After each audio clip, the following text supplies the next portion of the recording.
Со мной рядом Алисия. Приехала она из Италии. Давайте ее спросим, какие у нее впечатления в Пхукете. Почему вы сюда приехали и так далее.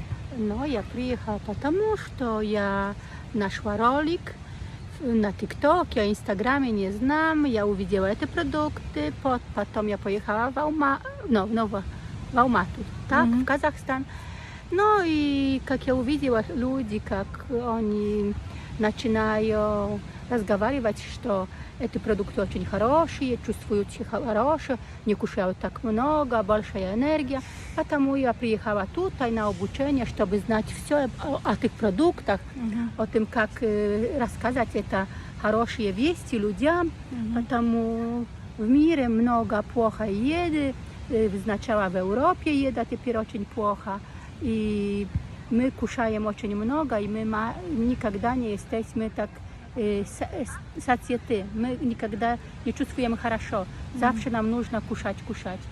Эти продукты, как я беру 3 недели, и от этих продуктов я начала меньше кушать.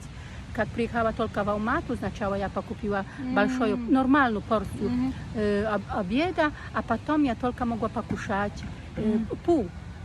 Потому не могу, это очень хорошие продукты, как сказал Андрей Артурович. Да. Андрей Артурович, наш президент. Так, наш президент.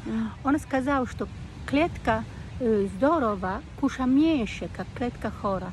И потому, как у тебя клетка хора, ты будешь кушать. А как кушаешь эти продукты, твои клетки хоры поменяются на здоровые, и ты будешь и красиво, и деньги в кошельке, и тоже другая фигура.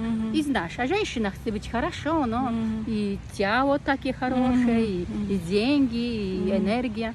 Потому всем предлагаете, да? Кто может, покупайте и пробуйте. Не скажите, я не хочу инвестировать в меня, я не хочу, я не верю. Это не нужно верить, нужно пробовать. Спасибо, Алисия, успехов вам. Всего доброго, поздравляю. Я такая очень красивая женщина. Очень красивая, очень позитивная, молодец.